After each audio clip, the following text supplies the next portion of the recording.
Okay, imagine living with pain every moment, dismissed by your family, friends, sometimes even doctors. Peripheral neuropathy affects millions, and today we raise awareness for those unheard voices. Would you tell a friend with arthritis, "That isn't real. You're fine. You're faking"? Anyone? No, that would be crazy. Peripheral neuropathy, for some reason, is different though. People are dismissed. They are told to suck it up, that they're faking. In other words, they're just not believed.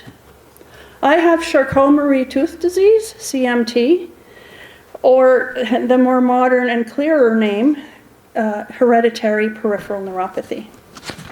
I have 3 pain points that exhibit why neuropathy awareness is absolutely necessary. Number 1. Let's try that. People are often not heard or are misunderstood. 100 participant survey we held shared powerful insights into effects of neuropathy on their everyday life, emphasizing both emotional impact, a dire need for medical and social understanding. We asked, what would you tell doctors about neuropathy? Here's what some of them said.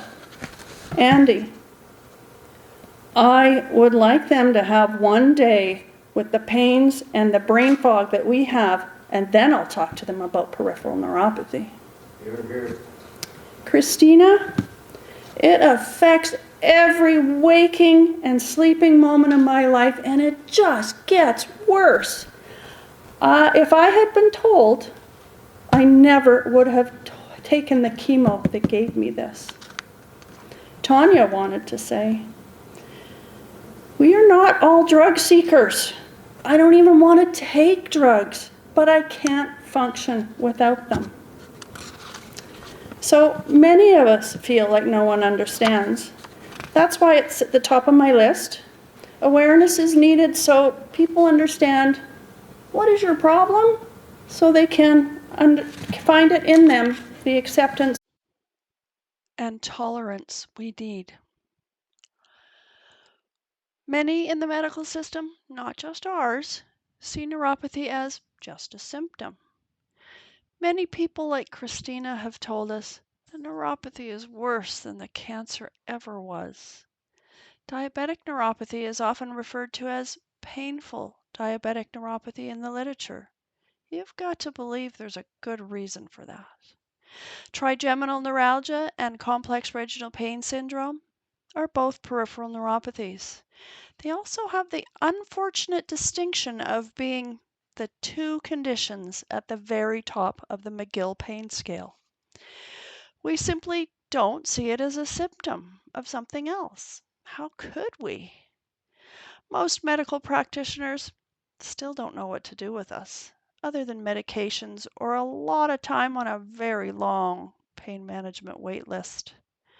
Let me ask you, as the ones who know, sorry, these questions are a bit backwards, when you were diagnosed with peripheral neuropathy, who was never told you should have a flare plan for when it gets really bad? Never told. Ladies, who was never told menopause may make your symptoms worse? No. Hands up if you were never told you could have multiple causes. No, me neither.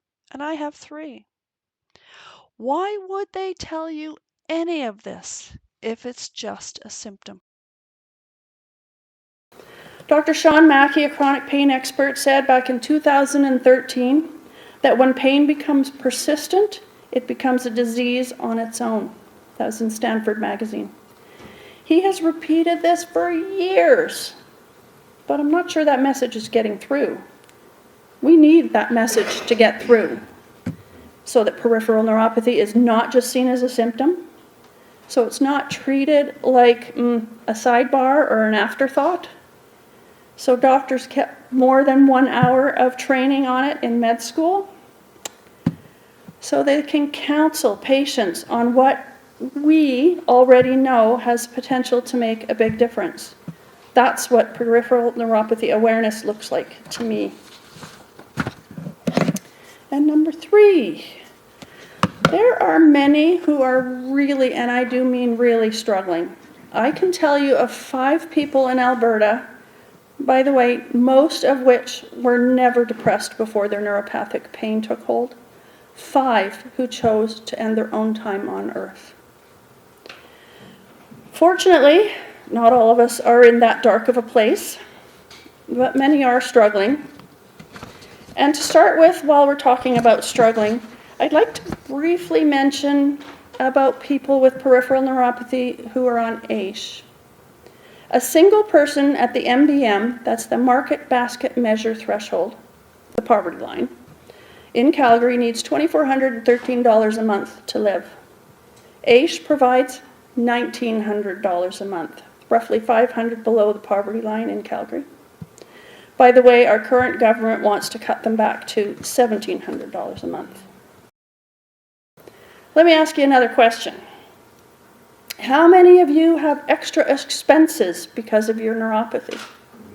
Yeah. My neuropathy costs me between $150 and $300 per month, and I am lowballing it. Actually, my husband's here, and I don't want him to know what I really spend. That supplements and a chiropractor, that's all. That doesn't include physio for when I fall or break something, special dietary considerations, special shoes, orthotics, none of that. If you live below the poverty line and you have neuropathy, you can't even afford the most basic home treatments for your pain. I find that horrifying. Okay, struggling. Last year, I was connected with 2 people from opposite ends of the country, actually. The 2, Dave and Leslie, struggled with isolation caused by severe, fast-progressing neuropathy. Their stories were very similar, so I connected them. They also highlight the urge for need for awareness and support. But for both, their whole bodies were failing with no cause that could be found. Both couldn't work anymore, couldn't take care of themselves anymore, and were feeling completely isolated. Dave's parents were helping him, but another family member had some medical training and told them that, sorry, I lost my place. It really wasn't clear what medical training they had, but they convinced them that Dave had it all in his head. Dave asked me to speak with his parents and tell them his neuropathy is real. As I got ready to give it my very best attempt, I heard from Leslie. Dave's parents had Dave committed. Oh, wow. Leslie and I still text. She moved to a more affordable place in assisted living in the country. The people where she is are not understanding of her neuropathy. In a recent text, she wrote to me, "As much as I need friends and support, if the support I'm going to get is negative, I'll go it alone." She got herself, oh, I forgot to do this. She got herself. I'm not used to having slides. A cat to keep herself company. So I'm going to sum up. Awareness brings acceptance and tolerance that we definitely need. Awareness changes the discussion, so peripheral neuropathy is not just a symptom. And awareness means people getting the support and the help that they need. There are lots of things I haven't touched on, like research, the need for accessible, affordable therapies like physio and mental health supports, caregiver supports. Most of us aren't struggling like Dave or Leslie, but some are close. And all I can do for those people in a really bad way is listen. Ask some questions, make it feel like they're not completely alone. Others, though, can unquestionably benefit from educational resources and peer support. like what we offer in lieu of the system. Funny thing though, resources only work if you or your doctor are aware of them and can find them. So, what can we each do?